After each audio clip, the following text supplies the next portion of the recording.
అసలు ఎందుకు ఈ రాజకీయాల్లోకి వచ్చారు? హిందూ ముస్లిం కొట్లాటలు ఎక్కువైతుండే, కరెంటు వైర్ల మీద బట్టలు ఆరేసుకుంటుండే. మామని చూసి నేను రాజకీయాల్లోకి రావాలి అని అనుకోలేదు. నా యొక్క బ్రాండ్ కూడా ఎస్టాబ్లిష్ చేసుకోవాలని నేను ప్రయత్నం చేశాను. ఏంటి ఈ మైనంపల్లి ఇష్యూ ఏంటి అసలు? వాడు ఎవడు మాడినాడు, ఇంకా వాడి ఇష్టరాజ్యంగా వాళ్ళ అధికారంలోకి వచ్చిన తర్వాత, మీరు అధికారం కోల్పోయిన తర్వాత మల్లారెడ్డిని రాజశేఖర రెడ్డిని ఏమైనా టార్గెట్ చేశారా? ఓపెన్గా చెప్తున్నా.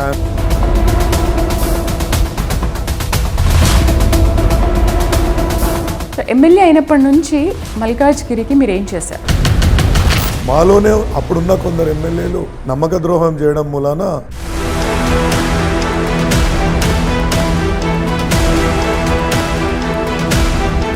దుర్భరమైన పరిస్థితి మా దగ్గర ఉంది. మీకు మీ మామకి కాంగ్రెస్ నుంచి ఆఫర్ వచ్చిందా?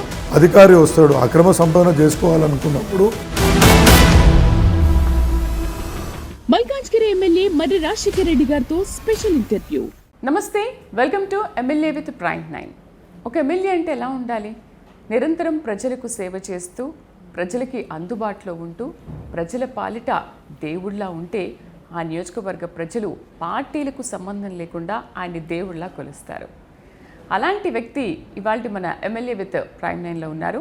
ఆయనే మర్రి రాజశేఖర రెడ్డి గారు. మాట్లాడదామా? నమస్తే సార్. ఫైన్ మ్యామ్, బాగున్నాను. మీరు ఎలా ఉన్నారు? ఫైన్. మీరు ఒక మంచి ఎడ్యుకేటివ్ అండ్ ఒక మంచి బిజినెస్ మ్యాన్. అసలు ఎందుకు ఈ రాజకీయాల్లోకి వచ్చారు? ఇది యాదృచ్ఛికంగా జరిగింది మేడం. ఏంటంటే 2014లో మల్లారెడ్డి గారు ఎంపీగా పోటీ చేసినప్పుడు నేను ఒక 2 నియోజకవర్గాలకు ఆయన తరఫున ఎలక్షన్ ఇన్ఛార్జ్ ఉండే. దాని తర్వాత ఆయన ఎంపీ అయినాక కూడా కొన్ని మంచి కార్యక్రమాలు చేయాల ప్రజలకు ఆయన చెప్తుండేవారు. ఆ చెప్తున్నప్పుడు కూడా ఏం కార్యక్రమాలు చేయవచ్చు, మనం ఎక్కడెక్కడ ఇంప్లిమెంట్ చేయవచ్చు అనే దాని మీద కొంచెం హోంవర్క్ చేస్తుండే.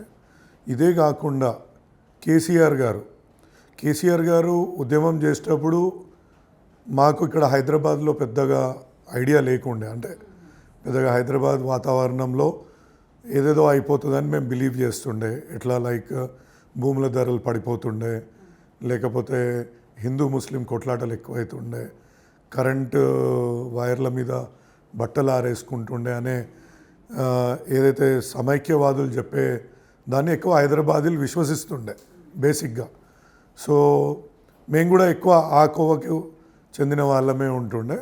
బట్ తర్వాత ఆయన వచ్చినాక ఆయన ఏ విధంగా హైదరాబాద్ని డెవలప్ చేస్తున్నాడు, ఏ విధంగా ఒక ట్యాంకర్ ఫ్రీ హైదరాబాద్ మహానగరాన్ని తీర్చిదిద్దిండు, ఏ విధంగా కరెంటు కష్టాల నుంచి బయటికి వేసిండు అనే దాని మీద నాకు ఇన్స్పైర్ నిజంగా చెప్తాను. నేను అది ఇనిషియేషన్ మల్లారెడ్డి గారి ద్వారా, మా మామయ్య ద్వారా ఉండే. బట్ బేసిక్గా ఇంత మంచి పని చేయవచ్చు ప్రజలకు అనేది కేసీఆర్ గారి నుంచి అప్పటి నుంచి కొంచెం రాజకీయాల్లో ఆసక్తి పెరిగి అక్కడి నుంచి కంటిన్యూ కావడం జరిగింది.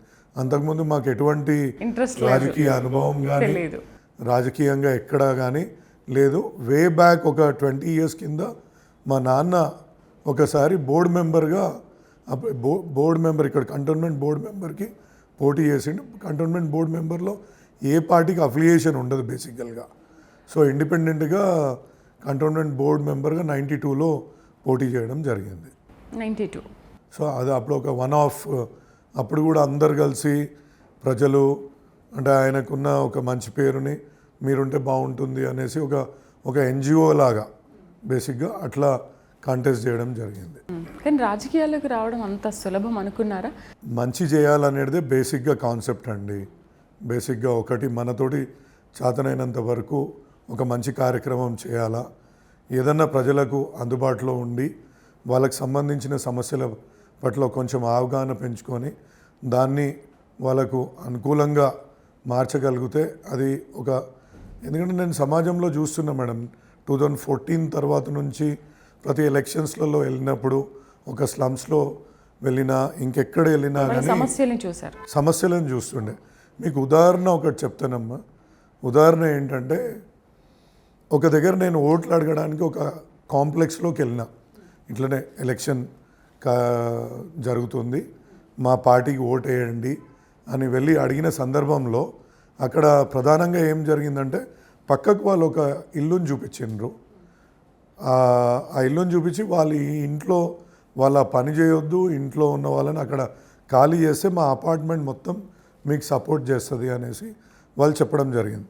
నేను వెళ్ళి అక్కడ చూసిన వాళ్ళు ఏంటంటే కుమ్మరోళ్ళు అంటారు కదా, కుమ్మర కుటుంబం ఎప్పటి నుంచో వీళ్ళు ఈ అపార్ట్మెంట్ అన్న కొత్తగా కట్టుకుని వచ్చిన అపార్ట్మెంట్, ఎక్కడి నుంచో వచ్చి అక్కడ సెటిల్ అయిన వాళ్ళు. వీళ్ళు ఆ ఊరు పుట్టించింది, ఆ కుటుంబాలు అక్కడనే ఉండి అక్కడనే పెరిగి వాళ్ళ జీవనోపాధి పెంపొందించుకునే వాళ్ళు. అక్కడ వాళ్ళు ఏంటంటే కుండలు తయారు చేసి కాలుస్తున్నారు అన్నట్టు. ఆ కుండలు కాల్చేయటంలో పొగ వస్తుంది. ఆ పొగ మాకు ఇబ్బంది పెడుతుందని ఆ అపార్ట్మెంట్ వాళ్ళ అభ్యంతరం. అదేవిధంగా వాళ్ళు ఏదైతే మన్ను తీసుకొస్తారో చెరువుల నుంచి మట్టి తీసుకొచ్చి ఆ కుండను తయారు చేసుకోవడానికి ఏదైతే ఉంటుందో ఆ మట్టి కొంచెం వర్షం పడితే జారి రోడ్డు మీదకి వచ్చి పడుతున్నామనే సందర్భం. అంటే సమాజంలో ఇటువంటి సమస్యలు అనేకం ఉన్నాయి. అదేవిధంగా నేను ఎక్కడికి ఏ ఊర్లోకి వెళ్ళినా వడ్డెర కులస్తులను నేను చూస్తుండే.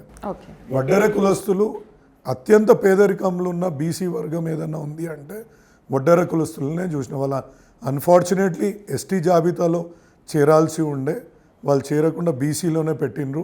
వాళ్ళకి ఏంటంటే సపరేట్గా వాళ్ళది ఒక లిపి లేనందుకు వాళ్ళని బీసీ జాబితాలో పెట్టడం జరిగింది. 90% ఆఫ్ ద పీపుల్ అమ్మ చిన్న చిన్న పూరి గుడిసెలలో ఏదో గవర్నమెంట్ జాగాలలో ఉండండి. ఇటువంటి సమస్యలు స్లమ్స్లోకి వెళ్తే స్లమ్స్లో ఒక అతను వాళ్ళ ఇంట్లో అంటే కింది నుంచి నాలా పోతుంది, పైన మంచం మీద ఒక పెద్ద మనిషి పడుకొని డెంగ్యూ మలేరియా తోటి బాధపడుతున్న సందర్భం, కింది నుంచి ఏమో సివర్ డ్రైన్ పోతుంది, పైన పడుకోవడం, వర్షాలు వచ్చినప్పుడు ఆ సివరాలు ఇంట్లో మొత్తం రావడం, 30 గజాలలో 40 గజాలలో ఇండ్లలో ప్రజలు ఉండడం. మళ్ళీ అదే క్రమంలో కేసీఆర్ గారు అనేక ఇవి ఏమంటారు సామాజిక బాధ్యతతోటి పెన్షన్లు పెంచడము, ఒంటరి మహిళలకు చేయూతనివ్వడము, ఇటువంటి అన్ని కార్యక్రమాలు చేయడం కూడా మనం చూసినాం. ఎందుకు ఇంతకుముందు ఒక డిబేట్ వచ్చినప్పుడు ప్రజాధనాన్ని వీటి కోసం దుర్వినియోగం చేస్తుండ్రా అని అనిపిస్తుండే. ఇవన్నీ చూసినాక ఒక ప్రజాక్షేత్రంలో పాలకులు ఈ విధంగానే ఉండాలా అనేది ఇట్లా ఈ క్రమంలో చూసుకుంటూ వచ్చాం. దీనిపైన నేను ఈ 2 కులాలపైన సెస్ ద్వారా centre for economics and social studies ద్వారా వాళ్ళతో స్టడీ చేయించి ముఖ్యమంత్రి అప్పుడు ఉన్న ముఖ్యమంత్రి కేసీఆర్ కూడా సబ్మిట్ చేయడం జరిగింది. సార్ వీళ్ళకి ఈ రకంగా దీనావస్థలో ఉన్నారు, వీళ్ళని మనం ఆదుకోవాల్సిన అవసరం ఉంది అని ఆ స్టడీ కూడా నేను సార్కి ఇవ్వడం జరిగింది. సో ఆ విధంగా ఇన్వాల్వ్ కావడము, ఈ అసలు సమస్యలు ఏ విధంగా ఉంటే వాటిని ఏ విధంగా పరిష్కరించాలా అనేది ఒక అవగాహన పెంచుకోవడం, మనం వాళ్ళకి సోషల్ మెజర్స్ ప్రభుత్వాలు తీసుకుంటే ఎందుకు చేస్తుండ్రు అని ఒక అవగాహన పెంపొందించుకోవడం ఈ క్రమంలో అంటే ఆ సమస్యలను చూసి చలించిపోయి నేను రాజకీయాల్లోకి వచ్చి ప్రజలకు సేవ చేయాలి తప్ప మామని చూసి నేను రాజకీయాల్లోకి రావాలి అని అనుకోలేదు. లేదా ఆయన కూడా ఇన్స్పిరేషన్ అనుకోవచ్చా? అతను కూడా ఒక ఇన్స్పిరేషనే. నెక్స్ట్ కేసీఆర్ గారు ఒక ఇన్స్పిరేషన్. అంటే దెన్ ప్రజలలో మనం పోతున్నప్పుడు తిరుగుతున్నప్పుడు అక్కడ ఉన్న సమస్యలు నిజంగా కూడా ఒక మంచి నాయకుడు అనేవాడు వీటిని మనం మన ప్రజల నుంచి ఈ యొక్క సమస్యల నుంచి ప్రజలని మేలు చేయగలిగితే మంచిగా ఉంటుంది అనేది నా యొక్క అభిప్రాయంతో నేను రాజకీయాల్లోకి రావడం జరిగింది. పోటీ చేసినప్పుడు ఓడిపోయారు కదా, అప్పుడు ఏమనిపించింది? ఎందుకు వచ్చాను అనుకున్నారా? కొంచెం డెఫినెట్గా బాధ అనిపించింది. కొంచెం అందులో ఓడిపోయే సీట్ కాదు అది బేసికల్గా. ఎందుకంటే 3.5 లక్షల మెజారిటీ మా 7 ఎమ్మెల్యేలు బీఆర్ఎస్ పార్టీ మీద నిలబడి గెలిచిన ఎమ్మెల్యేలకు 3.5 లక్షల మెజారిటీ వచ్చింది అప్పుడు. అంటే కంబైన్డ్ మెజారిటీ చెప్తున్నామ్మా. బట్ నా విషయానికి వచ్చినప్పుడు కాంగ్రెస్కి అన్ని ఓట్లు పెరగడం అనేది చాలా విచిత్రంగా అనిపించింది. మాలోనే అప్పుడున్న కొందరు ఎమ్మెల్యేలు నమ్మక ద్రోహం చేయడం మూలాన ఈ విధమైన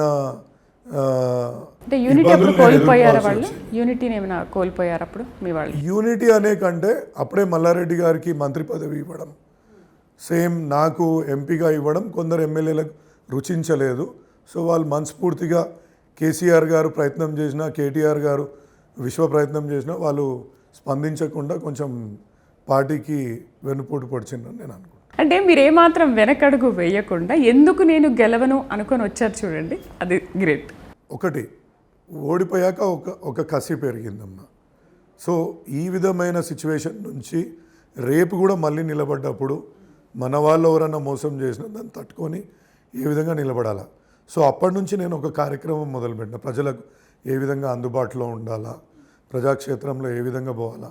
అట్లా కార్మిక సంఘాల నుంచి నాకు పరిచయాలు ఏర్పడ్డాయి.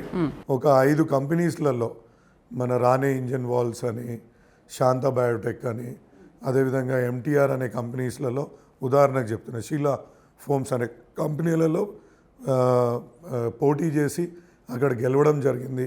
వాళ్ళకున్న సమస్యలను కూడా పరిష్కరించడం జరిగింది అక్కడ.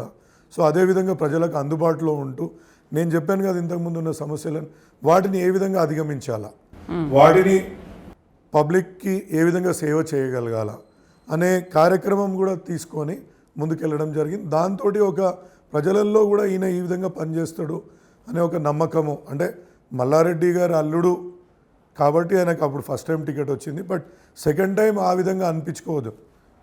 ఓపెన్గా చెప్తున్నా, I'm proud that I'm son in law of a the legend, అంటే లెజెండరీ మల్లారెడ్డి గారు.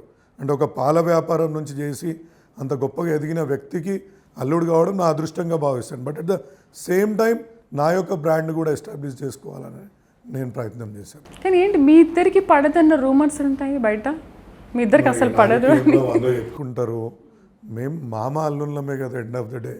ఆయన నాకు వాళ్ళ అమ్మాయిని ఇచ్చాడు, మాకు మంచి ఒక ప్రేమ, అంటే మంచి ఒక వాతావరణం, కుటుంబ వాతావరణం ఉంది. మేము ప్రతి పండుగ కలుసుకుంటాము. అంటే బిజినెస్ లావాదేవీలు ఏమీ లేవు, బట్ కుటుంబ పరంగా ప్రతి ఒక్కటి కూడా మేము కలిసే ఉంటాం. బిజినెస్ పరంగా వాళ్ళ బిజినెస్ వాళ్ళకుంది, నా బిజినెస్ నాకుంది. ఎక్కడ బిజినెస్ పరంగా మాకు ఎటువంటి లావాదేవీలు లేవు. But at the same time కుటుంబ పరంగా చాలా ప్రేమ భావంతో మంచిగా ఉంటాం. అట్లాంటి మా మధ్యలో గొడవలు ఎటువంటి. అప్పుడు జరిగిన రైట్స్ సంగతి ఏంటి అసలు? రైట్స్ జరిగాయి కదా, 100 కోట్లు జరిగాయి. మీదొక మాట అంటున్నారు, మీ మామదొక మాట అంటున్నారు కదా. ఆయనేమో ఫీజులు మేము నగదు రూపంలోనే తీసుకున్నాము, మీరు యూపీఐ పేమెంట్స్ అని చెప్పేసి అప్పుడు కొన్ని రూమర్స్ వచ్చాయి, చాలా రకరకాలుగా వచ్చాయి. అమ్మ ఇప్పుడు ఏమవుతుందంటే బిజినెస్ చేస్తున్నప్పుడు మా బిజినెస్ ఎక్స్పాండ్ అవుతూ పోయింది. అంటే మేము ఏది చేసినా ఒక నిబద్ధతతోటి, ఒక పిల్లలకు, ఇప్పుడు మేము ఎడ్యుకేషన్ ఫీల్డ్లో ఉన్నాం, ఎడ్యుకేషన్ ఫీల్డ్లో ఒక పిల్లలకు గ్యారంటీగా రేపు ఉద్యోగం రావాలా అనే విధంగా కష్టపడుతూ ముందుకెళ్తున్నాం. ఇవాళ టాప్ 20లో నా 5 ఇన్స్టిట్యూట్స్ ఉన్నాయి.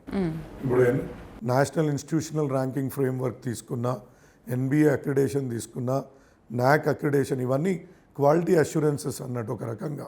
ఇప్పుడు ఐఎస్ఐ ఏ విధంగా బెంచ్ మార్కింగ్ చేస్తుందో ఆ విధంగా ఈ క్వాలిటీ సంబంధించి నా ఉన్న 5 ఇన్స్టిట్యూట్స్కి ఇవన్నీ కూడా ఉన్నాయి. పిల్లలకు ప్రతిసారి నా దగ్గర సుమారు ఒక 5,000 మంది ఫస్ట్ ఇయర్లో అడ్మిట్ అవుతారు. అంటే 20,000 మంది నాకు ఓన్లీ ఇంజనీరింగ్ స్టూడెంట్స్ నాకే ఉన్నారు. అందులో ప్రతి ఇయర్ పాస్ అయ్యే 5,000 మందిలో సుమారు 3,000 మందికి నేను ఉద్యోగాలు ఇప్పించగలుగుతున్నా. అంటే మల్టీనేషనల్ కంపెనీస్లో కానీ, ఇవాళ మనం ప్రభుత్వాలు ఎవరైనా వెళ్ళి దావోస్లో పెట్టుబడులు తీసుకొస్తున్నాం, లేకపోతే పెట్టుబడులు తెలంగాణకు వస్తుందంటే అందులో ఏం చూస్తారు? కంపెనీస్ ఇక్కడికి వచ్చే కంపెనీ ఒకటి, ఇక్కడ ఇన్ఫ్రాస్ట్రక్చర్, రోడ్ ఇన్ఫ్రాస్ట్రక్చర్ ఎట్లా ఉంది, వాళ్ళకు ఎడ్యుకేషన్ పరంగా ఎట్లా ఉంది, వాళ్ళకు శాంతి భద్రతలు ఎట్లా ఉన్నాయి, అదేవిధంగా ట్రైన్డ్ మ్యాన్ పవర్ కూడా దొరుకుతుందా లేదా. ఇప్పుడు వచ్చిన ఇక్కడ ఉద్యోగం చేసే వాళ్ళ పిల్లలు చదువుకోవడానికి మంచి ఇన్స్టిట్యూట్స్ ఉన్నాయా, రెండోది నేను ఈ కంపెనీ పెడితే నాకు ఉద్యోగులు దొరుకుతారా లేదా ఇక్కడ. సో మా యొక్క ఇన్స్టిట్యూషన్స్ నుంచి ఇవాళ ఒక హైదరాబాద్కి ఇలా సప్లై చైన్ మేనేజ్మెంట్ లెక్క మేము వాళ్ళకి అందరికీ కూడా ఇవాళ ఒక క్వాలిటీ ఇంజనీర్స్ని మేము ఇవ్వగలుగుతున్నాం. దాంతో హైదరాబాద్ గ్రోత్లో మా వంతు అంటే ఉడతా భక్తిగా మేము కూడా చేయగలిగింది మేము కూడా చేస్తున్నాం. సో ఇటువంటి క్రమంలో ఎదుగుతున్న ప్రతి ఒక్క ఇన్స్టిట్యూటే కావచ్చు, కంపెనీస్ మీద కావచ్చు, బిజినెస్ మెన్ మీద కావచ్చు, ఇది రెగ్యులర్గా ఇన్కమ్ ట్యాక్స్. మీరు అధికారంలో లేరు అన్న కోణంలో ఏమైనా కాంగ్రెస్ అలా చేసిందా అనుకుంటున్నారా? ఇన్కమ్ ట్యాక్స్కి కాంగ్రెస్కి ఇక్కడ సంబంధం లేదు. అది సెంట్రల్ గవర్నమెంట్ బీజేపీ గత 10 సంవత్సరాల నుంచి బీజేపీ ఉంది కాబట్టి ఇది బీజేపీ సంస్థలు, అంటే కేంద్ర ప్రభుత్వ సంస్థ ఏం లేదంటారు. కాంగ్రెస్కి సంబంధం లేదండి. మా మీద ఇన్కమ్ ట్యాక్స్ రేట్కి కాంగ్రెస్కి ఎటువంటి సంబంధం లేదు. మా మీద రైడ్ జరిగిన రోజు కాంగ్రెస్ ప్రభుత్వం కూడా లేదు. ఏంటి ఈ మైనంపల్లి ఇష్యూ ఏంటి అసలు? అంటే చెక్కులు పంపిణీ విషయంలో ఏదో గొడవ జరిగింది అంటున్నారు. అంటే అఫీషియల్గా అయితే ఒక ఎమ్మెల్యే ఆ పని చేయాలి, బట్ ఆ వాళ్ళు అలా చేయడం ఏంటి అసలు? అంటే ఇందులో నేను ముఖ్యమంత్రి మీ ద్వారా ముఖ్యమంత్రి గారిని ఒకటే కోరుతున్నా, సార్ మాకు పెద్ద పెద్ద పనులు మీరు ఏం చేయకున్నా, మాకు బిగ్ టికెట్ బడ్జెట్వి ఏమి ఇవ్వకున్నా, బట్ బేసిక్ అడ్మినిస్ట్రేషన్ లోకల్ ఎమ్మెల్యేలకు అప్పచెప్తే ఒక బ్యాలెన్స్ అనేది ఉంటుంది అనేది నా అభిప్రాయం. బ్యాలెన్స్ అంటే ఎగ్జిక్యూటివ్ అండ్ ఒక లెజిస్లేచర్, ఈ రెండు మధ్యలో బ్యాలెన్స్ లేకపోతే ప్రజలకు అన్యాయం జరుగుతుంది అనేది నా భావన. ఎందుకు చెప్తున్నా అంటే ఇప్పుడు ఏదో అధికారి వస్తాడు అక్రమ సంపాదన చేసుకోవాలనుకున్నప్పుడు ఆ అధికారికి ఈజీ అవుతుంది. ఎందుకంటే వాళ్ళు వస్తూనే అక్కడ బీఆర్ఎస్ ఎమ్మెల్యే ఉన్నాడు, ఆపోజిషన్ ఎమ్మెల్యే ఉన్నాడు, వాళ్ళ మాట వినకండ్రా బాబు అని చెప్తాడు. వాడు ఎవడు మాట విన్నాడు, ఇంకా వాడి ఇష్టరాజ్యంగా ఎన్ని డబ్బులు వస్తాయని దోచుకోవడానికే ప్రయత్నం చేస్తాడు. సో మేము బేసిక్ వీటి మీద మేము ఉంటే వాళ్ళని ప్రశ్నించడానికి మేము కూడా ఉన్నప్పుడు అక్కడ ఒక బ్యాలెన్స్ ఎస్టాబ్లిష్ అవుతుంది. అరే బాబు నువ్వు ఇది తప్పు చేస్తున్నావు అని అడిగేటట్టు మేము కూడా చేయగలుగుతాం. సో అప్పుడు ఏమవుతుందంటే ఒక బ్యాలెన్స్ ఎస్టాబ్లిష్ అవుతుంది, ప్రజలకు కూడా ఒక మంచి అడ్మినిస్ట్రేషన్ మనం ఇవ్వగలుగుతాం. సో ముఖ్యమంత్రి గారు నేను ఇదే కోరుతున్నాను, మాకు మీరు ఇప్పుడు మేము ఏదైనా ల్యాండ్ ఇష్యూలో పోతాం, పోలీస్ వాళ్ళని మాకు సహకరించకమనండి.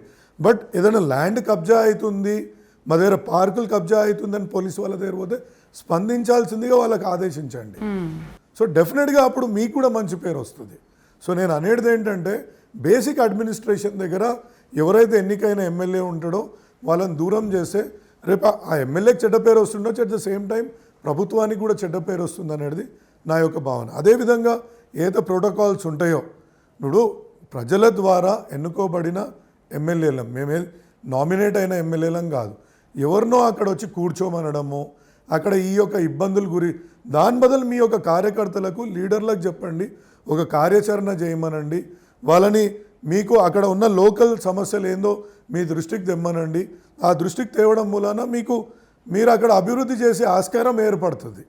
బట్ ఇక్కడ ప్రోటోకాల్ ప్రక్కకు వచ్చి నేను కుర్చీలో కూర్చొని గొడవడం వలన ప్రజలలో ఇంకా అంటే రాజకీయ నాయకుల పట్ల ఒక ఏ రకమైన అభిప్రాయం ఏర్పడుతుందో నేను చెప్పాల్సిన అవసరం లేదు. అంటే మనం ప్రతి దగ్గర పనికిరాని దగ్గర కొట్లాడి మనకు ఒక బ్రిడ్జ్ కావాలా, అక్కడ కొట్లాడినాం అనుకోండి ప్రజలు కూడా హర్షిస్తారు.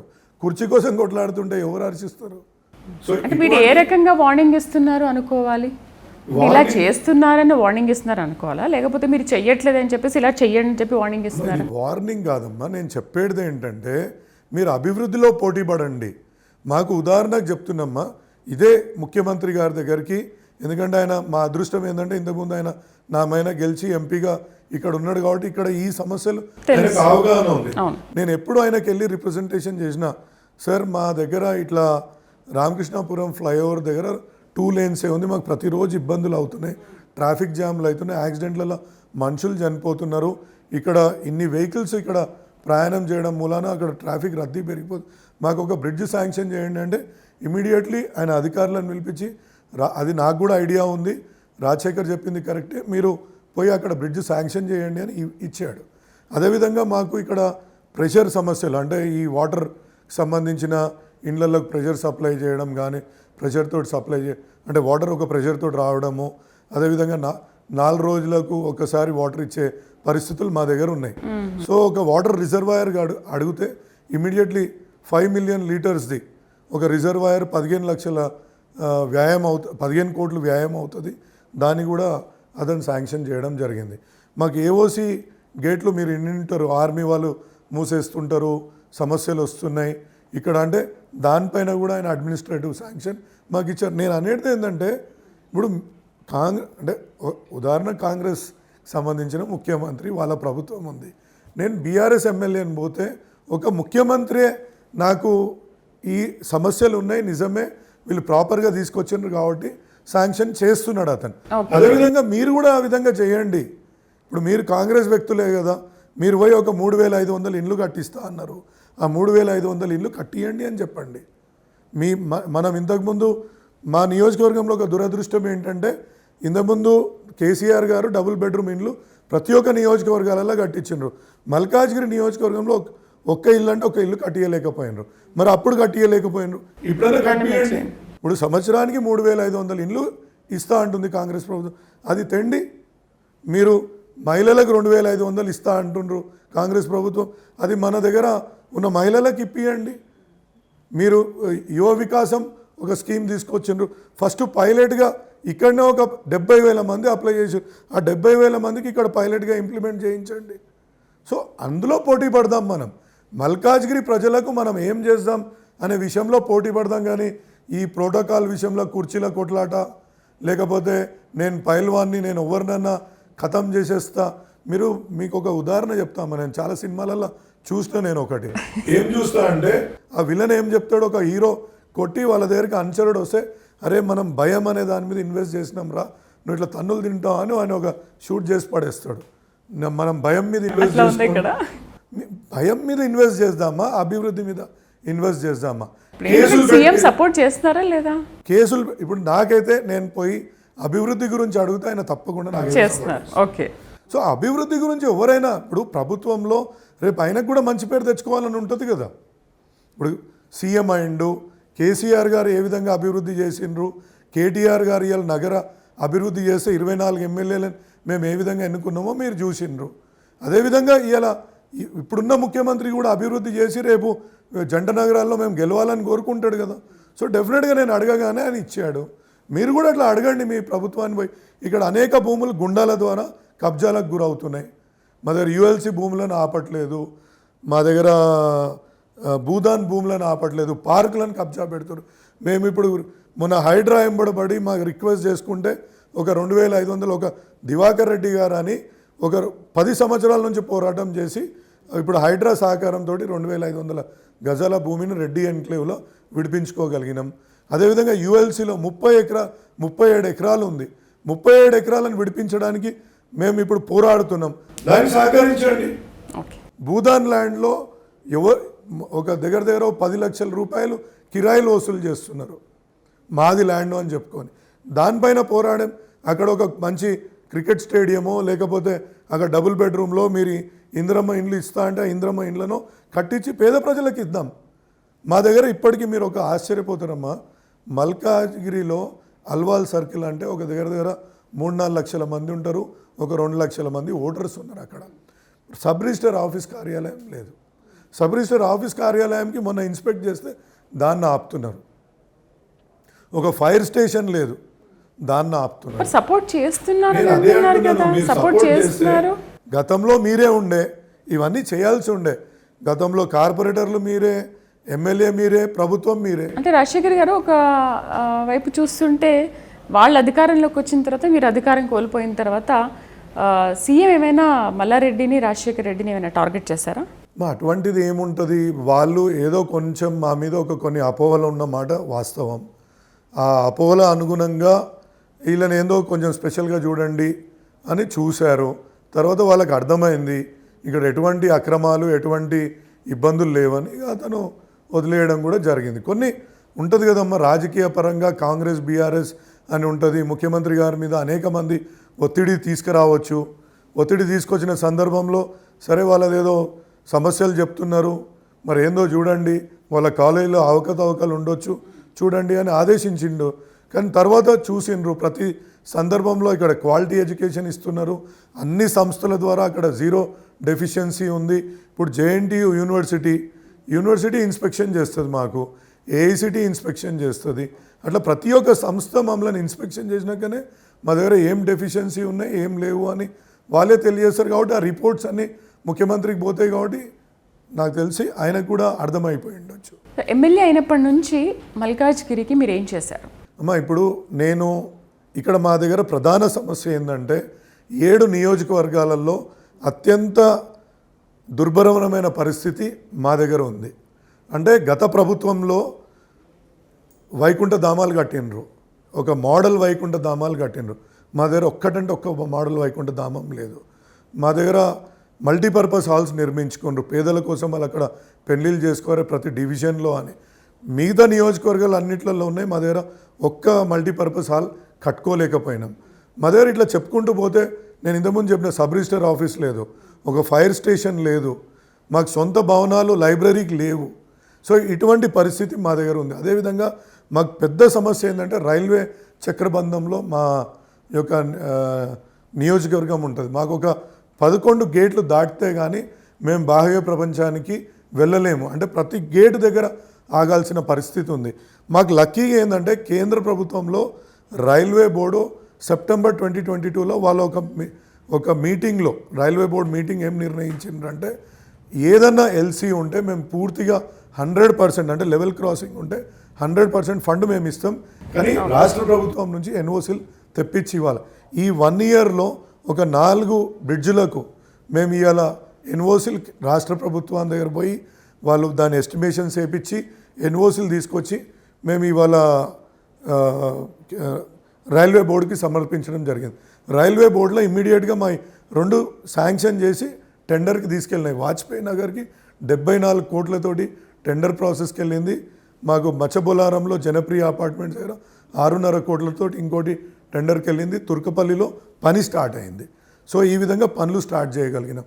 ఇప్పుడు ఇంతకుముందు చెప్పాను కదా 5 మిలియన్ లీటర్స్ రిజర్వాయర్ని, అది టెండర్ ప్రక్రియలో ఉంది. ఆర్కే నగర్ రామకృష్ణాపురం బ్రిడ్జ్ది కూడా టెండర్ ప్రక్రియకి వెళ్ళింది. ఏఓసి గేట్ది కూడా 900 కోట్ల రూపాయలది టెండర్కి వెళ్ళింది. అంటే రాష్ట్ర ప్రభుత్వం శాంక్షన్ చేసినాయి, వాళ్ళు అడ్మినిస్ట్రేటివ్ శాంక్షన్ ఇచ్చిండ్రు, అవన్నీ కూడా టెండర్ ప్రక్రియకి వెళ్ళడం జరిగింది. ఇప్పుడు అసెంబ్లీలో మామాల్లుడి కాంబినేషన్ మీకు ఎలా అనిపిస్తుంది? అంటే చూసే వాళ్ళకైతే చాలా ఫన్నీగా బాగుంది, బట్ మీ ఫీలింగ్ ఏంటి, ఆయన ఫీలింగ్ ఏంటి? నాకైతే అమ్మా ఓపెన్గా చెప్తున్నా, అసెంబ్లీలో కూర్చోవడం ఒక అదృష్టంగా భావిస్తా. అక్కడ పెద్ద పెద్ద స్టాల్ వర్డ్స్ కేసీఆర్ గారు, సీనియర్ మోస్ట్ కేటీఆర్ గారు, హరీష్ రావు గారు మా పార్టీ నుంచి, అదేవిధంగా బీజేపీలో రాజాసింగ్ గారు, అదేవిధంగా కాంగ్రెస్లో రేవంత్ రెడ్డి గారు, ఉత్తమ్ కుమార్ రెడ్డి గారు, బట్టి విక్రమార్క గారు, ఇట్లాంటి లెజెండ్స్ ముందు కూర్చొని, అదేవిధంగా మా మల్లారెడ్డి గారు, ఆ లెజెండ్స్ ముంగడ కూర్చొని వాళ్ళు ఉన్న సభలో నేను అడుగుపెట్టడం, అక్కడ కూర్చోవడం నిజంగా నా అదృష్టంగా భావిస్తాను. అదేవిధంగా మా ప్రాంతానికి సంబంధించి మల్కాజ్గిరి నియోజకవర్గానికి సంబంధించి అనేక సమస్యలను ఎత్తడానికి నాకు ఒక అవకాశంగా ఉంది. ప్రతి ఒక్క సెషన్లో మా క్వశ్చన్ అవర్లో కానీ 0 అవర్లో కానీ ప్రభుత్వాన్ని మా యొక్క నియోజకవర్గానికి సంబంధించిన సమస్యల పట్ల మా యొక్క సమస్యలు అక్కడ తెలియజేసుకుంటూ ముందుకు పోవడం జరుగుతుంది. మీకు మీ మామకి కాంగ్రెస్ నుంచి ఆఫర్ వచ్చిందా? అటువంటిది ఏం లేదమ్మా, అటువంటిది ఎక్కడా లేదు. బట్ నేను అసెంబ్లీ జరిగినప్పుడల్లా నాకు, ఎందుకంటే అక్కడ ముఖ్యమంత్రి కార్యాలయం, మాకు ముఖ్యమంత్రి అక్కడనే కూర్చుంటాడు, ప్రతి సందర్భంలో మా యొక్క సమస్యలని నేను ఇప్పటికీ ఒక 6-7 సార్లు ఆయనను కేవలం అసెంబ్లీలో కలవడం జరిగింది.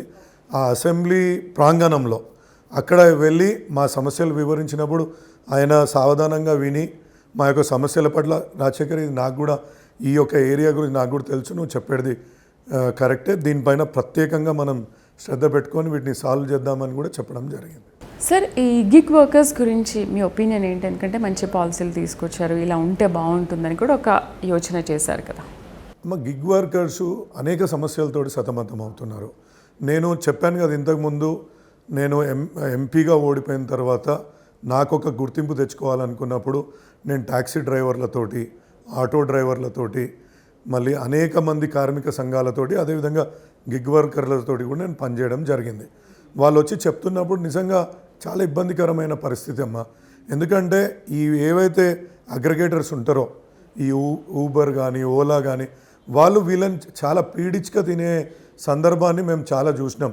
అంటే వాళ్ళు పైకి ఏం చెప్తారంటే మేము ఇంతమందికి ఉపాధి కల్పిస్తున్నామని చెప్తారు, కానీ వాళ్ళు ఉపాధి పరంగా రిజిస్టర్ చేసుకోరు. మళ్ళీ వాళ్ళు ఏంటంటే ఒక పార్ట్నర్ లెక్క అంటారు, మళ్ళీ పార్ట్నర్ లెక్క షేరింగ్ చేయరు. వాళ్ళ ఆ యొక్క లాభ నష్టాలని వాళ్ళకి షేరింగ్ చేయరు. ఇన్ని కిలోమీటర్స్ తిరిగితే వాళ్ళకి ఎంత కిలోమీటర్కి ఎంత ఖర్చు అవుతుంది, వాళ్ళ కార్కి ఎంత ఖర్చు అవుతుంది, డ్రైవర్ పరంగా ఎంత ఖర్చు అవుతుందో చూసుకొని వాళ్ళకి అంత ఇవ్వడం జరుగుతుంది. కానీ ఏ రకమైన ఇన్సూరెన్సెస్ లేవు, వాళ్ళకి ఏ రకమైన బెనిఫిట్స్ లేవు. దాని సందర్భంగా అనేక మంది గిగ్ వర్కర్స్ రావడము, ఇప్పుడు రాజస్థాన్లో గిగ్ వర్కర్ బోర్డు ఏర్పాటు చేయడం, ఇటువంటి అన్నీ చెప్పినప్పుడు ప్రభుత్వ దృష్టికి కాంగ్రెస్ కూడా వాళ్ళ మేనిఫెస్టోలో పెట్టడం జరిగింది. సో మేము గిగ్ వర్కర్స్కి ఒక ప్రత్యేక బోర్డు తీసుకొస్తామని. సో అప్పుడు కూడా నా దగ్గరికి వీళ్ళు వచ్చి, సార్ మనం ఎప్పటి నుంచో అనుకుంటున్నాం, మీరు కూడా ఇది అసెంబ్లీలో ప్రస్తావిస్తే బాగుంటుందనే.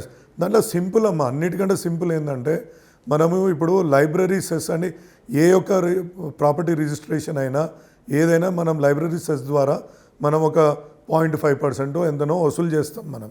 అదేవిధంగా ప్రతి ఒక్క ట్రాన్సాక్షన్ ఈ యొక్క ప్లాట్ఫామ్స్ ద్వారా అయినప్పుడు, ఈ ప్లాట్ఫామ్స్ ద్వారా ఎప్పుడైతే జరుగుతాయో దాంట్లో ఒక 0.1% పెట్టినా ప్రభుత్వం ఇవ్వాల్సిన అవసరమే లేదు. చాలా ఫండ్ వచ్చి ప్రభుత్వ ఖజానాలో చేరుతుంది. దాని ద్వారా వాళ్ళకి మనం బెనిఫిట్ చేయగలిగితే వాళ్ళకి చాలా లాభం అవుతుంది. వాళ్ళకి ఇన్సూరెన్స్ ఇవ్వగలుగుతాం. ఇప్పుడు భవన నిర్మాణ కార్మికుల గురించి వాళ్ళకు ఒక ప్లాట్ఫామ్ ఉంది. ఆ ప్లాట్ఫామ్లో వాళ్ళు ఎవరైనా భవన నిర్మాణ కార్మికుడు పనిచేస్తూ చనిపోతే 6 లక్షల రూపాయలు వస్తాయి. వాళ్ళ ఇంట్లో ఎవరైనా పెళ్లి జరిగితే ఒక 30,000 వస్తాయి. వాళ్ళ ఇంట్లో ఏదైనా కొడుకు పుట్టినా బిడ్డ పుట్టినా వాళ్ళకి డబ్బులు వస్తాయి ఆ యొక్క చట్టం ప్రకారం. అదేవిధంగా వీళ్ళకి కూడా ఒక చట్టం తీసుకురాగలుగుతుంది. అందరూ పేదవాళ్ళే ఉన్నారు, వాళ్ళకి కూడా ఒక చట్టం తీసుకురాగలుగుతుంది. సడన్గా వాళ్ళకి ఏదైనా అయినా కూడా మనం ఇచ్చేది యూజ్ అవుతుంది కదా. సో ఇది ఇప్పుడు రాను రోజులలో ఈ యొక్క వర్కర్స్ పెరుక్కుంటూ పోతుంటారు. అనేక ఇప్పుడు డెలివరీ బాయ్స్ ఇప్పుడు మనం చూస్తున్నాం స్విగ్గీలో కానీ జొమాటోలో కానీ ఈ యొక్క వాళ్ళు పాపం ఆ డెలివరీ ఇప్పుడు మీకు చెప్తారు మేము 2 నిమిషాలలో డెలివరీ చేస్తాం, మీరు పెట్టిన 5 నిమిషాలు మీరు ఫోన్ పెట్టే లోపల వస్తారంటే ఆ వర్కర్ ఎంత ప్రెషర్ ఉంటారో చూడండి. అతను కొంచెం 1 కిలోమీటర్ దూరంలో ఉన్న మా ఇంటికి చేరాలంటే ఎంత ఫాస్ట్గా ట్రాఫిక్ని తప్పించుకుంటూ యాక్సిడెంట్లకు కూడా గురవుతున్నారు. అటువంటి వారికి బెనిఫిట్ చేయాల్సిందిగా నేను ప్రభుత్వాన్ని కోరుతున్నాను. అదేవిధంగా అసెంబ్లీలో కూడా ప్రశ్నించడం జరిగింది. త్వరలోనే దాని మీద ఏదైనా చేస్తారని ఆశాభావంతో ఉన్నాను. జిహెచ్ఎంసీ ఎన్నికల్లో అన్ని డివిజన్లో కూడా కాంగ్రెస్నే గెలిపిస్తామని మైనంపల్లి అంటున్నారు. మరి మీరు దానికి ఎటువంటి గ్రౌండ్ వర్క్ చేస్తున్నారు? మీరు మంచి ప్రశ్న అడిగినమ్మా. నేను ఒకటే అడుగుతున్నా ప్రభుత్వాన్ని, మీరు కుర్చీల కొట్లాట పెట్టి అసభ్యంగా మాట్లాడిపించి ఏ విధంగా ప్రజలను ఆకట్టుకుంటారో నాకు ఒకసారి చెప్పండి. ఎందుకంటే ఇప్పటి వరకు మీరు మన యొక్క ప్రాంతంలో, మన హైదరాబాద్ ప్రాంతంలో ఇలా జిహెచ్ఎంసీ ఎక్కడెక్కడైతే ఉంటుందో మీరు చేయాల్సిన పనులు ఏమైనా చేశారా? పోనీ ప్రభుత్వాన్ని మీరు ఏమైనా అడిగినరా? నేను ఇగో ఈ స్కీమ్ తీసుకొచ్చినా, నేను ముఖ్యమంత్రిని ఈ స్కీమ్ అడిగి నేను ఇది తీసుకొచ్చిన 3,500 ఇండ్లని నేను మల్కాజ్గిరి నియోజకవర్గంలో తీసుకొచ్చిన, సో నాకు ఓటేయండి. నువ్వు కుర్చీ కొట్లాట పెట్టుకుంటావా? అసభ్య పదాజాలంతో బెదిరిస్తావా? కేసులు మా మీద పెట్టిస్తావా? పోలీసుతో జులుం చేపిస్తావా? దీంతో ఓటు వేసుకుంటా అంటే సంతోషం. కానీ ప్రజలు వేయాలి. మా మేనిఫెస్టో ఇది. భయభ్రాంతులకు గురి చేస్తాం, కేసులను పెడతాం, కుర్చీల కొట్లాడతాం, ప్రోటోకాల్ ఇవ్వం, మా ఈ ఏరియాలలో తిరిగితే బెదిరిస్తాం అనేది మీరు చెప్పాలనుకుంటే దాన్ని ప్రజలే నిర్ణయిస్తారమ్మా. మీకు ఓట్లు వేయాలన్నా వద్దా? దాని బదులు నేనేమంటున్నా, నేనే కొద్ది చెప్తున్నా, మీరు వెళ్ళండి. 3,000 ఇప్పుడు గరీబోళ్ళు చాలామంది ఉన్నారు, అనేక బస్తీలు ఉన్నాయి, అనేక హర్జనవాడలు ఉన్నాయి. మీ హర్జనవాడలలో మనం డబుల్ బెడ్రూమ్ లాంటి ప్రొవిజన్స్ కల్పిద్దాం. వాళ్ళకి 3,000 ఇండ్లు కట్టిస్తే ఎంతమంది బెనిఫిట్ అవుతారో మీరు ఒకసారి చూడండి. తప్పకుండా అప్పుడు మిమ్మల్ని ఆదరిస్తారు. ఇవన్నీ చేయకుండా మా యొక్క క్యాడర్ని భయభ్రాంతులకు గురి చేసి కేసులు పెట్టించి నువ్వు నోటికి ఏది వస్తే అది మాట్లాడితే ఏ విధంగా ఉంటుందో ఒకసారి ఆలోచించాలి. అంటే పెద్దలు ఆలోచించాలా? ఈ విధంగా మరి వీళ్ళు ఎట్లా ఓట్లు తెస్తారో వాళ్ళు కూడా ఆలోచించాలి కదా. ఇప్పుడు ఇటువంటి బ్రాండ్ అంబాసిడర్లను వాళ్ళని పెట్టుకొని, భయాన్ని సృష్టించే బ్రాండ్ అంబాసిడర్లను పెట్టుకొని ఏ విధంగా ఓట్లు సంపాదిస్తారో నేను ప్రజల విఘ్నతకు అదేవిధంగా కాంగ్రెస్ పెద్దల విఘ్నతకు వదిలేస్తున్నాను. వచ్చే ఎన్నికల్లో బీఆర్ఎస్దే విజయం, బీఆర్ఎస్ఏ మళ్ళీ అధికారంలోకి వస్తుంది, కాంగ్రెస్ ప్రభుత్వం ఇంకా తొందరలోనే కూలిపోతుందని కాంగ్రెస్ అధికారం చేపట్టినప్పటి నుంచి మీ బీఆర్ఎస్ నేతలు ప్రతి ఒక్కరు అంటూనే ఉన్నారు. ఏంటి అది మీ ఓవర్ కాన్ఫిడెన్స్ అనుకోవచ్చా? మా కాన్ఫిడెన్స్ కాదమ్మా. నేను ఇప్పుడు మళ్ళీ నా నియోజకవర్గానికి సంబంధించే చెప్తా. ఇక్కడ ఏమేమి స్కీమ్స్ స్టార్ట్ అయినాయి, ఏమేమి స్కీమ్స్ స్టార్ట్ కాలే. పెన్షన్లు ఇస్తా అన్నారు, ఇంతవరకు పెన్షన్ది రాలేదు. రేషన్ కార్డులు నిన్న మొన్న ఏదో చేస్తా అన్నారు, మరి అవి ఎంతమందికి రిలీజ్ అవుతాయి కావు తెలియదు. మహిళలకు 2,500 రూపాయలు ఇస్తా అన్నారు, మరి అది ఎప్పుడు రిలీజ్ చేస్తారో తెలీదు. సో ప్రజలల్లో ఈ చర్చ జరుగుతుంది. ఏంది మాకు ఇంద్రమ్మ ఇండ్లు ఇస్తా అన్నారు, యువ వికాసానికి సంబంధించి ఇస్తా అన్నారు. కేవలం ఒక బస్సులో ప్రయాణానికి మహిళలకు ఇచ్చి అదొక్కటి మేము ఏదో చేసినామని చెప్పుకుంటున్నారు. ఇప్పుడు గ్యాస్ సిలిండర్ ఇచ్చినారు, చాలా ఇండ్లకు గ్యాస్ సిలిండర్ రాలే. ఒకసారి మీరే ఫ్యాక్ట్ చెక్ చేసుకోండి. మన దగ్గర బీపీఎల్ ఫ్యామిలీస్ ఎంతమంది ఉన్నారు, ఆ బీపీఎల్ ఫ్యామిలీస్లో ఎంతమందికి గ్యాస్ సిలిండర్ వచ్చింది, ఎంతమందికి రాలేదు, రాని వాళ్ళు మీ గురించి ఏం ఆలోచిస్తున్నారు. సో ఇట్లా మనం ఆలోచించుకుంటూ పోతే ఏదో చిన్న కారణాల వల్ల మనం ఇవాళ 200 యూనిట్ల కరెంటు కూడా ఇవ్వలేకపోతున్నాం. వాళ్ళు అప్పుడు అప్లై చేయలేదనో ఇప్పుడు అప్లై చేయలేదనో. అరే మీరు కంటిన్యూస్ ప్రక్రియ పెట్టండి. మీరు పేదలకు సంక్షేమం చేయాలనుకున్నప్పుడు నేను ఈ గడువు లోపలనే అప్లై చేసుకోవాలని ఏముంటుంది. వాళ్ళకి అవగాహన ఉండదు, వాళ్ళకి చెప్పేవాళ్ళు ఉండరు, వాళ్ళు ఎక్కడనో సిక్ అయ్యి హాస్పిటల్లో పడి ఉంటారు. మీరు కంటిన్యూస్ ప్రాసెస్ పెట్టండి. ఎప్పుడు ఏ పేదవాడు వచ్చినా ఇవ్వండి, తప్పేమున్నది. మీరు పేదవాడికే ఇస్తారు కదా. మీరు బీపీఎల్ ఫ్యామిలీస్ని నిర్ధారించుకోండి. బీపీఎల్ ఫ్యామిలీ అనుకున్నప్పుడు బిలో పవర్టీ లైన్లో ఉన్నారు కాబట్టి వాళ్ళకి ఇవ్వండి. మీరు దీనికి టైం లిమిట్స్ పెట్టి కొందరిని దానికి దూరం చేసి ఎందుకు? సో మీరు వీటిని ఫ్యాక్ట్ చెక్ చేసుకోండి. ఇవి ప్రజల ద్వారా మాకు ఫీడ్బ్యాక్ వస్తుంది. ఈ ఫీడ్బ్యాక్ ద్వారా మాకు నమ్మకం పెరుగుతుంది తప్పకుండా. ఎందుకంటే కేసీఆర్ గారు అప్పుడు ఏవైతే చెప్పిండో, అంటే 10 చెప్తే 9 అయితే మేము 9.9% మా కేసీఆర్ గారు నెరవేర్చగలిగాడు. ఇంకా ఈసారి కూడా అధికారంలో వస్తే ఇంకా కొన్ని కార్యక్రమాలు ఏవైతే అసంపూర్తిగా ఉండేనో, అంటే ఒక క్రమం ఉంటుందమ్మా ఏదైనా. ఇప్పుడు ఫస్ట్ టైం వచ్చినప్పుడు మనకు నీటి సమస్య ఉండే, కరెంటు సమస్య ఉండే, దాన్ని అధిగమించడానికి కొన్ని సంక్షేమంలో కోత పెట్టాల్సి వచ్చింది. సో అట్లా ఒక 9 కార్యక్రమాలు మేము చేసుకుంటూ వెళ్ళినాం. ఒకటి చేయలే, ఈసారి వచ్చినట్టే అది కూడా కంప్లీట్ చేస్తుండే. దళిత బంధు మొత్తం రాష్ట్ర వ్యాప్తంగా విస్తరించి ఇవ్వగలుగుతుంటిమి. అదేవిధంగా బీసీ బంధువులు కూడా ఇవ్వగలుగుతుంటిమి. మీరు ఇవ్వండి, మాకు ఇవన్నీ ఫీడ్బ్యాక్ రూపంలో వస్తున్నాయి. ఇప్పుడు నేను ప్రజాక్షేత్రంలో తిరుగుతున్నప్పుడు ప్రజల ద్వారా నాకు ఫీడ్బ్యాక్, అదే నమ్మకంతో మేము చెప్తున్నాం తప్పకుండా కేసీఆర్ గారు మళ్ళీ వస్తారు. ఎందుకంటే ప్రజలు కోరుకుంటున్నారు కేసీఆర్ గారు ఉంటే తప్పకుండా ఇవన్నీ ఇంప్లిమెంట్ చేస్తారు. ఓకే, 9.5 ఏళ్ళు పరిపాలించిన బీఆర్ఎస్ ఎందుకు మూడోసారి అధికారం కోల్పోయింది అంటే, ఎందుకు బీఆర్ఎస్ రాలేదు అంటే ఏం చెప్తారు? ముఖ్య కారణం మేము చేసిన కార్యక్రమాలని విస్తారంగా ప్రజలలోకి మేము తీసుకుపోలేదని ఒకటి అనుకుంటున్నాము. మా నాయకులు గ్రౌండ్ లెవెల్లో కేసీఆర్ గారు చేసిన మంచి పనులన్నిటినీ మనం అంటే విస్తృతంగా తీసుకుపోలేకపోవడం ఒక ముఖ్య కారణమని నేను భావిస్తాను. ఎందుకంటే ఇవాళ మనము ఒక సిటీలో గెలిచినాం, రూరల్లో ఓడిపోయినాం.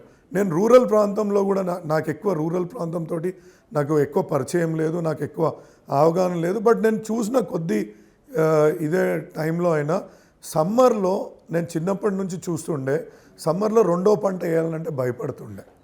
2వ పంట కూడా ధైర్యంగా కేసీఆర్ సర్కార్లో 2వ పంటను కూడా ధైర్యంగా వేసుకోగలిగినారు. దాంతో తెలంగాణలో అత్యంత దిగుబడి, అంటే మొత్తం ఇండియాలో అత్యంత రైస్ పండించే రాష్ట్రం ఏదైనా ఉంది అంటే తెలంగాణ అవతరించగలిగింది. అంటే నీటి కాలువలు మేము ఐలైన్కి కొమరెల్లికి ప్రతిసారి మేము అంటే అక్కడ మొక్కులు చెల్లించుకోవడానికి వెళ్తాం ప్రతి ఇయర్. అంతకుముందు అక్కడ కాలువలు ఉంటుండే, ఒక చుక్క నీళ్లు కనిపించకపోతుండే. కేసీఆర్ గారు వచ్చినాక అక్కడ కాలువలలో నీళ్లు కనిపిస్తున్నాయి, అక్కడ పచ్చగా పొలాలు కూడా కనిపించే క్రమం కనిపిస్తుండే. బట్ దాన్ని ప్రజలకు తీసుకుపోవడంలో అక్కడున్న నాయకులు కానీ అక్కడున్న కార్యకర్తలు కానీ విఫలం కావచ్చు. ఏవో చిన్న చిన్న కొన్ని నెగిటివ్ వార్తలనే కాంగ్రెస్ ప్రచారం చేసుకొని ముందుకు వచ్చిందని నేను అనుకుంటున్నాను. రాజశేఖర్ రెడ్డి నియోజకవర్గ ప్రజలకి అసలు ఎంత టైం కేటాయిస్తారు? అమ్మ, నేను ఇప్పుడు 1.5 ఇయర్ లేకపోతే 1 ఇయర్ 8 months 7 months ఏదో అవుతుంది. నేను వచ్చిన సంది ఒక హాలిడే తీసుకోలే. ప్రతినిత్యం 9 గంటలకు ఇక్కడ ఉంటా. ఎవరు వచ్చినా రాకున్నా నా ఆఫీస్ తెరిచే ఉంటుంది ప్రజల కోసం. అదే కాకుండా వారంలో 3 నుంచి 4 రోజులు నియోజకవర్గంలో తిరుగుతారు. ఇది కాకుండా రైల్వే అధికారుల దగ్గరికి, కమిషనర్ దగ్గరికి, అంటే జిహెచ్ఎంసీ కమిషనర్ దగ్గరికి, జలమండలి ఎండి దగ్గరికి, వివిధ సమస్యల మీద ప్రతి ఒక్కరి దగ్గర పోతా. నేను హాలిడే తీసుకుని కేవలం నా బిడ్డ పెళ్ళినప్పుడు ఒక 2 వారాలు, కూతురు వివాహం చేయాల్సిన సందర్భంలో, మొన్న ఒక జపాన్ టూర్కి వెళ్ళిన సందర్భంలో ఓ 10 రోజులు, ఈ యొక్క 1.5 ఇయర్లో ఈ ఒక 3 వారాల లేకుంటే సండే కానీ పండగ కానీ ఏ రోజు కూడా నేను ఆఫ్ తీసుకునే సందర్భం లేదు. ప్రతిరోజు నిత్యం నా ఆఫీస్లో ప్రతి ఒక్కరికి ఎవరైనా just they can walk in. వాళ్ళకి ఏ సమస్య ఉన్నా జస్ట్ వాక్ ఇన్, నాతో డైరెక్ట్గా మాట్లాడవచ్చు, డైరెక్ట్గా వాళ్ళ సమస్య తెలియవచ్చు. వాళ్ళు కాంగ్రెస్ వాళ్ళు కావచ్చు, వాళ్ళు బీజేపీ వాళ్ళు కావచ్చు, ఎంఐఎం వాళ్ళు కావచ్చు, సిపిఐ సిపిఎం కావచ్చు. మీకు ఇంకొకటి చెప్తామా, నేను ఒక హాస్పిటల్ నడిపిస్తా, అరుంధతి హాస్పిటల్ అని. ఈ అరుంధతి హాస్పిటల్లో ఇవాళ రాష్ట్ర వ్యాప్తంగా అక్కడికి రోగులు వస్తారు. సుమారు రోజు 1000 నుంచి 1100-1200 మంది మాకు అక్కడ ఓపీ పేషెంట్స్ వస్తారు. రోజు ఒక 20-22 ఆపరేషన్ చేస్తాం. గుండె ఆపరేషన్ కూడా మేము ఫ్రీగా చేస్తాం అక్కడ. ఎంఆర్ఐ పరీక్ష కూడా ఫ్రీగా చేస్తాం. సో నేనేమంటా అంటే, సో మనం అందుబాటులో ఉండడమే కాకుండా సామాజిక బాధ్యతగా మనం ఏం చేయగలుగుతాం అనేది కూడా ఇంపార్టెంట్. సో నా నియోజకవర్గాల ప్రజలకు ఇవాళ ఒక అంబులెన్స్ ఇవ్వగలిగిన, అంబులెన్స్ ద్వారా వాళ్ళకి సేవ అందించి మా యొక్క అరుంధతి హాస్పిటల్లో కూడా అక్కడ వాళ్ళకి సంపూర్ణంగా వైద్యపరంగా ఎటువంటి ఇబ్బందులు వచ్చినా ఆదుకుంటున్నాం. లైఫ్ స్టైల్ ఏంటి రాజశేఖర్ గారిది, ఎలా ఉంటుంది అసలు? నాదైతే సింపుల్ అమ్మా.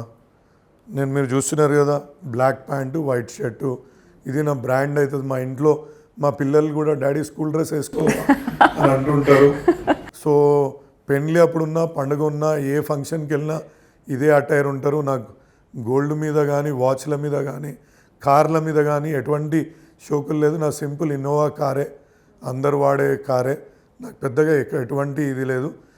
మంచిగా 10 మందికి మంచి చేయాలా, మనం ₹1 సంపాదించుకుంటే ఆ రూపాయి నుంచి కొంత సొమ్ము మనం ప్రజలకు, నేను హాస్పిటల్ ద్వారా ఏ విధంగా అయితే నా బిలీఫ్ ఇంతే అమ్మ. సిన్సియర్గా ఏదైతే ఎఫర్ట్ ఉంటుందో సిన్సియర్గా పెట్టాలా. ప్రజాక్షేత్రంలో ఇప్పుడు ఎమ్మెల్యేగా నన్ను గౌరవించి ఆదరించి నాకు 50,000 మెజారిటీ ఇచ్చిన ప్రజల వాళ్ళకు సంబంధించిన సమస్యలను నేను పరిష్కరించగలగాల. అదేవిధంగా నాతోటి నేను సంపాదించే ప్రతి పైసలా నేను మా హాస్పిటల్ ద్వారా ఏమైనా సేవ చేయగలగాల అనేదే నా యొక్క సంకల్పం. మరి ప్రజల కోసమే టైం అంతా కేటాయిస్తే ఫ్యామిలీకి ఎప్పుడు కేటాయిస్తారు? ఇది ఛాలెంజ్ అవుతుందమ్మా. నాకు ఇంట్లో సమస్యలు కూడా వస్తున్నాయి దీని ద్వారా. నువ్వు ఏది మాతోటి డిన్నర్స్కి రావట్లేదు, ఇప్పుడు ఎప్పుడు పండుగలప్పుడు కూడా ఉండట్లేదు, సమస్యలు వస్తున్నాయి. ఇంకా బ్యాలెన్స్ చేయడానికి ప్రయత్నం చేస్తున్నా. లక్కీలీ ఏంటంటే నా భార్య మమత, ఆమె కూడా పూర్తి సహకారం అందిస్తుంది. నువ్వు ఒక మంచి కార్యక్రమం చేస్తున్నావు, తప్పకుండా మాకు కూడా అర్థమవుతుంది. యా, ఫుల్ సపోర్ట్ ఉందమ్మా. మా పిల్లల ద్వారా కూడా వాళ్ళు కూడా ఇవాళ నా కాలేజీలు ఏవైతుందో వాళ్ళు కూడా వెళ్ళి ఇవాళ అక్కడ కాలేజీలను నిర్వహించి నా బిజినెస్లను కూడా నా పిల్లలు చూసుకుంటున్నారు. ఇవాళ నాకు సంతోషంగా ఉంది. నేను నా పిల్లలను కూడా ప్రజాక్షేత్రంలో తీసుకురావాలని అనుకోవట్లేదు. నాతోటే 99% ఇవాళ నేను అనుకుంటున్నాను. నేను అందుగురించి వాళ్ళని ఎక్కడ కూడా విజిబుల్ చేయను. ఎక్కడ కూడా వాళ్ళని ప్రజాక్షేత్రంలో ఉండాలని అంటే, ఎందుకంటే ఒక పవర్ సెంటర్స్గా క్రియేట్ కావద్దు, మళ్ళీ వాళ్ళు ఒక ఏదో ఇన్ఫ్లుయెన్సర్స్ ఒక కోటరీగా ఏర్పడొద్దు అనేది కూడా నా యొక్క అభిప్రాయం. నేనేమంటా అంటే, మీరు ఫస్ట్ మీ బిజినెస్ చూసుకోండి, లైఫ్ చూసుకోండి, తర్వాత మీకు అప్పుడు ఓపిక ఉంటే, ఎందుకంటే చాలా ఛాలెంజింగ్ రోల్, అన్నీ సాక్రిఫైస్ చేయగలగాల, అన్ని రకాల మీరు ఆ రోల్కి ప్రిపేర్ అయిన రోజు ఆ రోజు రండి అనేది నా యొక్క సూచన. కాబట్టి వాళ్ళు కూడా ఇప్పుడు చిన్న ఉన్నారు, అర్థం చేసుకుంటున్నారు. మేము ఇంకా అంత ఎదగలే, ప్రజలకు పూర్తిగా మేము సమయం కేటాయించే శక్తి మాకు లేదు అని అట్లా వాళ్ళని దూరంగా కూడా పెట్టడం జరిగింది. Right, thank you very much sir. Wish you all the best. And అంచెలంచెలుగా మీరు ఇంకా ఇలాగే ఎదగాలి. మీ వాల్యుబుల్ టైంని అంత బిజీ స్కెడ్యూల్ ఉన్నప్పటికీ కూడా మాకు చాలా మంచి సమయం ఇచ్చారు, చాలా మంచి విషయాలు చెప్పారు. Thank you very much. Thank you అమ్మా, థ్యాంక్ యూ వెరీ మచ్. మీ ద్వారా ఒక మంచి కార్యక్రమాలు కూడా చేయాలని, మీ ద్వారా ఒక విన్నపం ఏంటంటే, రాష్ట్ర ప్రజలకు అరుంధతి హాస్పిటల్ ఒకటి ఉంది. ఎప్పుడైనా ఏ ఒక్క వైద్యపరంగా సమస్య వచ్చినా అక్కడ పూర్తిగా ఎటువంటి మీరు కార్లు వచ్చినా, ఆటోలు వచ్చినా, సైకిళ్ళు వచ్చినా, నడుచుకుంటూ వచ్చినా అక్కడ ఎటువంటి సమస్య లేకుండా మీకు అక్కడ చూస్తారు. అక్కడ బిల్లింగ్ రాసే వాళ్ళు కూడా ఉండరమ్మా. బిల్లింగ్ సెక్షన్ అనేది లేదు, పూర్తిగా టోటల్గా కంప్లీట్గా ఫ్రీగా మేము అందుబాటులోకి తీసుకొచ్చినాం. కాబట్టి మీ ద్వారా రాష్ట్ర ప్రజలకు కూడా నేను విజ్ఞప్తి చేస్తున్నా, వాటిని వినియోగించుకోవాల్సిందిగా కోరుతున్నాను. Right sir, thank you. So చూశారు కదా, ఇది వాళ్ళ ఎమ్మెల్యే విత్ ప్రైమ్ 9. నమస్తే.